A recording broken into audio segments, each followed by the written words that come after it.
Hey there, crypto enthusiasts. Welcome back to our channel, where we break down the latest in blockchain and wallet management. Today, we're diving into how to transfer Ethereum from Trust Wallet to Trezor Wallet in 2025. With the ever-evolving crypto landscape, securing your assets is more important than ever.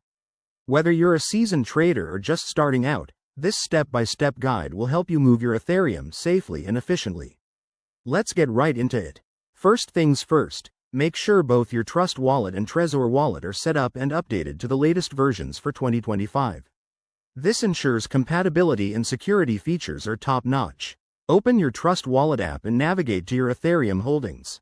It's crucial to double-check that you're on the correct network. Stick to the Ethereum mainnet to avoid any mishaps. Next, grab your Trezor Wallet. Connect it to your computer via USB and open the Trezor Suite software.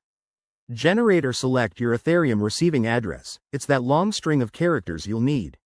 Pro tip: always verify this address on your Trezor's screen to prevent phishing attacks, which are unfortunately common in 2025.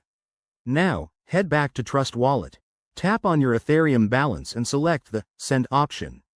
Paste the Trezor address into the recipient field. Enter the amount you want to transfer, and don't forget to set a reasonable gas fee based on current network conditions.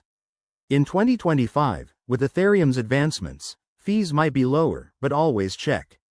Before you hit confirm, review everything twice. This includes the address, amount, and fees. Mistakes here could mean lost funds forever.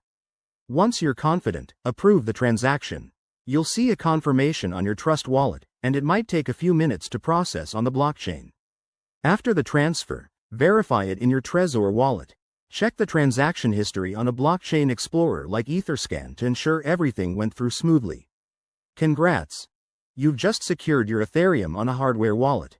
Remember, in the world of crypto, security is key. Always use two-factor authentication and keep your private keys offline. If you found this guide helpful, hit that like button, subscribe for more 2025 crypto tips, and drop a comment below if you have questions. Thanks for watching, and stay safe out there. See you in the next video.